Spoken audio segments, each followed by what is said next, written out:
Another thing that we can learn during waiting period is to cling to God, is to go back to God. The children of Israel, while they were waiting in the wilderness, because God was angry with them, and each time God did something like to punish them as a result of them disobeying, of sinning, or of complaining and all that. Each time God did something as a punishment, that drew them back to God. That drew them back to God. That drew them close to God.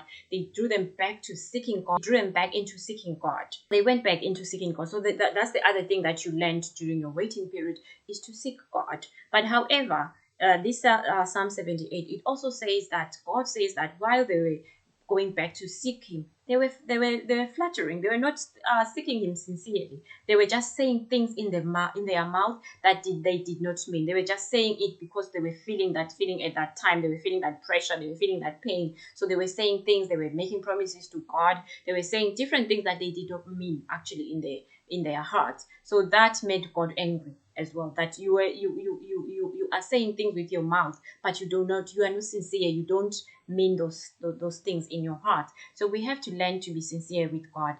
In this period of the waiting period, we have to learn to be sincere with God, really seek Him in spirit and truth, really grow in knowing Him, really get closer to Him, because knowing to get closer to Him will help you in your marriage, because in your marriage you will know that it's God first, because you know your first love was God. Your first love was God. It wasn't your husband.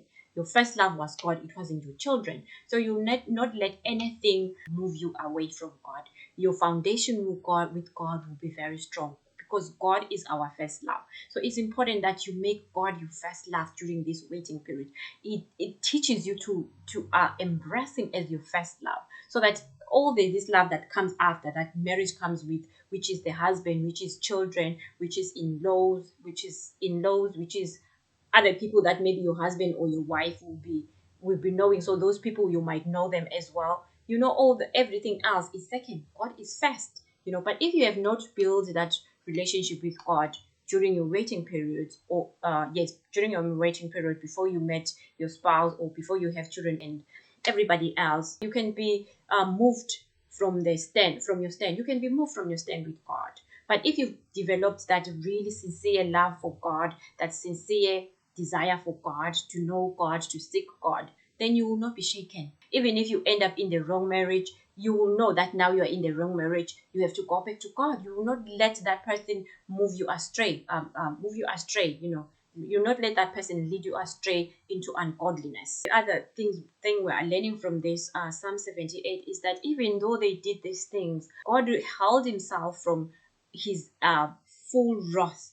He did punish them at times when they did things, but he held Himself from His full wrath, from destroying them, from His anger. Even though they stayed His anger, He remembered that they were made of flesh. They were just normal human beings. So He forgave them, and even though they were punishment, because I think there's a part that says He killed the strongest man, and the women, they were not singing wedding songs anymore, because there was no man to marry, because he had killed the strongest man. So that was part of the punishment. But he forgave them. He still forgave them. He did not destroy all of them. He did not allow all of them to be destroyed. He kept some of them for Himself, even though they did such things. The other main thing that we are learning from this that caused God's anger, like for example, to destroy those men, like the young men of Israel, because he allowed the young men of Israel to die there was no one to marry. It says that it is because they did not believe God, they did not trust God. So you should check your heart while you are waiting. Do you believe God? Do you trust God? That is very, very important, to believe in God and to trust in God that He will give you that man instead, or He will give you, to know that He will give you that man, or He will give you that woman. In general, He will give you your spouse. So wait, trusting, be sincere with yourself, sincere with God, that you really believe in God. Because what's the point of praying to God if you don't believe that He will do it for you? You are already going into the prayer full of doubts. Let that doubt down. Do not let that doubt take away that blessing from you. God I just pray for you and me that may God's mercy help us to be able to wait patiently, to be able to believe in God while we wait, to believe in the gifts of God. That God, as you He is our Father. He gives good gifts to us. Let us not give up in waiting. While we wait, we should just like continue to trust in God, because you don't want to sink into depression or sink into doubt that now you don't believe that God is going to do it for you. Because what if you don't believe, that will lead you into one, you can start sleeping around, you start doing things that are ungodly, you end up even marrying the wrong person, because you would now you are just taking any person that is available, any person that says they love you, you go for that person. You don't scrutinize and look or analyze if that person is in line with God's calling. You are not looking if that person is in line with what God wants for you. Because now you are angry with God, or now you are tired of waiting, you are just picking anything and just accepting as a husband. That's why I was saying to us, learning not to watch pornography while you wait, when learning not to masturbate when you wait, learning not to fornicate while you wait. It will help you to be strong, to be able to be more patient. Because if you are led by the desires of sex, that will make you to shorten your wait, or give up quickly in your wait, because now you want sex. You are thinking, now it's been a year, I still haven't had sex. Now it's 2 years, I still haven't had sex. Or then you end up start sleeping with people that are not godly, or start to sleep before marriage. You start to fornicate. So it's important to learn to hold yourself, to learn to have self-control. Wait until marriage. Wait until marriage, then you can do all the things that are related to sex in marriage, because that's where it should be done. But if you do it before, that will kind of make your mind to be impaired, and go for a wrong person, because now you are going according to the sexual desires, and the sexual desires, they cannot wait for a whole year. They cannot wait for 2 years. That's you feel that is a long time. So it's easy to just slip off and just end up sleeping around. And you don't want to be sleeping around, because you know that now you've provoked God by sleeping around, because you end up meeting the wrong person. You end up even being pregnant for the wrong person, and end up being in that relationship just because now you have a child. So those are the wrong things that those are the things that we should not be doing while we wait. We should not be provoking God's anger. We should not be sinning, doing things that are against God's will. Those are very important things. During your wait, do things that will help you be a better person, things that will help you grow spiritual. Concentrate on those things that will make you be sincere with God. Worship Him in spirit and truth. Rejoice in Him. Think of the things that He has already done for you. Those are the things that will help you to wait right. Do the right things while you are waiting. Worship Him during this time. Rejoice in Him. Grow in Him. Read the Word of God. Grow in loving Him. Grow closer to Him.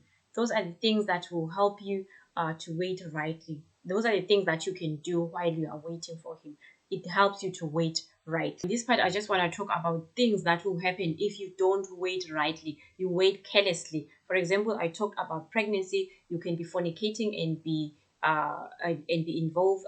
You can be fornicating and end up getting pregnant, and you can also be embarrass yourself in the church. Like, now you are pregnant. What does the people in the church will say? Your parents, you're embarrassing yourself in your parents that you're a Christian. Now you are pregnant. So many things that can go wrong if you are pregnant before marriage. Also, let's say, for example, you are masturbating. Obviously, masturbating is wrong. If you're masturbating, if you're not sleeping with a human being, it means you are sleeping with who? Because sex happens between two people. It means you are sleeping with demons. Because the demons are the one that takes out energy from us when you masturbate. And if your partner is a demon, that means demons are very, very jealous. They will make sure that marriage does not happen. They will hold back your marriage. They'll delay your marriage. So you don't want to be involved with demons. I'm part of a group. It's called Chastity International, and our mentor, his name is Brother Joseph Okechukwu. He teaches about masturbating. So I'd like to encourage you to go on YouTube and look for for his videos. He teaches about masturbating. I also encourage you to join our group called Chastity International. It's online. It's an online platform. You don't need to stop going to your church, because this is not a church. This is just a group of Christians. We are from different denomination. You can look for it online. I'll put a link actually at the bottom of my video. You can go there and just learn a lot of things. You can join us in our Telegram platform. There's so much to learn. There's already teachings that are there, like from previous years, that you can learn from. Mainly, most of them are from our mentor, Brother Joseph. He's our mentor and our leader, so most of those teachings are from him. But there's also some teachings from our brothers and sisters, because anyone in our group, as long as you've got something, you can share with us. So even yourself, when you get there and you have something to share with us, you can share with us. So we are just a group of Christians that are helping each other, encouraging each other. We learn from each other. There's so much that is happening there that you can benefit. So if you are suffering from masturbating, or watching, or you are a person that is watching pornography, you should learn to stop this. And if you go into Brother Joseph's videos, those videos can help you stop masturbating and stop watching pornography. And there's a topic that he was teaching us about this just past Tuesday, and he was like saying something about masturbating, and he was saying, you don't masturbate because there's something I learned from his teaching that I liked. He was saying masturbating is not, you are not masturbating because you have no one to sleep with. He was saying you masturbate because the demons want your energy, not because you want someone, not because you do not have someone to sleep with. It's not about the sex. It's not about having no one to have sex with. It's about the demons drawing from you all this energy. So even if you are married, you can be masturbating next to your husband or next to your wife. Just imagine that. So you have to learn to stop masturbating before you get married. It's not that because now you are married, the marriage will make you not to masturbate anymore. You can still be masturbating next to your husband or your wife. So you have to learn to stop masturbating now before you get into marriage. But if you're in marriage already and you're doing this masturbating, please stop it, because demons are jealous. They will end your marriage. Because they don't want you sleeping with your spouse in a proper sex relationship. They want you to do a wrong type of sex, because that's when their energy is even more stronger, when you are doing the wrong type of sex. When you are doing the right type of sex, which means you are a married person, you are doing it with your partner, that sex doesn't go to them. That energy of that sex does not go to them. So that's why they don't want you to marry, because then you are doing sex that they will not benefit from, because they want to benefit. Please, I really encourage you to please watch Brother Joseph's videos. They will really, really, really help you. For me, it did help me. I just listened to the videos themselves. They healed me. They helped me to stop this rubbish of masturbating, rubbish of watching pornography completely. And the knowledge, for me, it was just the knowledge. It was even not something that I was like now struggling 1, 2, 3. I know sometimes you will struggle. I know there will be struggles, but for me, it hit at home. The knowledge hit at home. From that day, I never masturbated again. Up to today, I never masturbated. The only challenge that I remained with was mind, like thinking. I wasn't touching myself. I wasn't having sex before marriage, like sleeping with anyone, just fornicating. I wasn't fornicating. I wasn't masturbating. I wasn't watching pornography. The only challenge now I had was like a mind kind of thinking about things, thinking about sex, thinking about sex related things. So that's the challenge that I was having, probably maybe until like maybe the past 6 months. After the past 6 months, like, because I came into this group in 2020 June, the end of June. From that time, I never masturbated. I never watched pornography. I never fornicated. But at a point in time, I started learning to control my mind, not to think. Because now I wasn't touching myself. Now I wasn't sleeping with a person. Now I wasn't sleeping with a demon because I wasn't masturbating. But sometimes my mind would drift away, like think sexual things. So that's the thing that I was dealing with until like the past 6 months. After about 6 months now, from 6 months ago now, I've been really God has really helped me not to even think it now. My thoughts now God is helping me to control my thoughts. So it's possible, it's possible for you as well. I'm not saying things will just hit at home like that. For me, it hit at home like that because I struggled a lot in this thing, and I realized how much the devil has stolen from me because of masturbating, or because of pornography, or because of sex before marriage. So yeah, for me it hit at home because I had lost so much. I lost so much, I cannot even explain. I lost so much, so much, so much. I lost so much. So I was angry and I said I will never do it again. And I never did it again because of that anger. That anger with the devil, it just hit at home for me, and I stopped it. I stopped it completely from that word go. But I don't mean that even for yourself you might like stop it completely like that. The word of knowledge will make you stop it completely like that. It might not. It doesn't work with everybody. Sometimes people, they still like struggle here and there. It's not an easy thing, especially the first 3 months. Because even me, the first 3 months, it was I wasn't masturbating, but things were coming in my mind. I was fighting. It was a fight. I was just fighting with myself not to do it, not to do it, not to do it, not to do it. Not that it wasn't coming in my mind. It was coming in my mind, but I was fighting. I was fighting. But during that fight, I never did it. I was fighting with myself. I was fighting myself until I won. Until God won it until God won it for me. Because it's not an easy thing.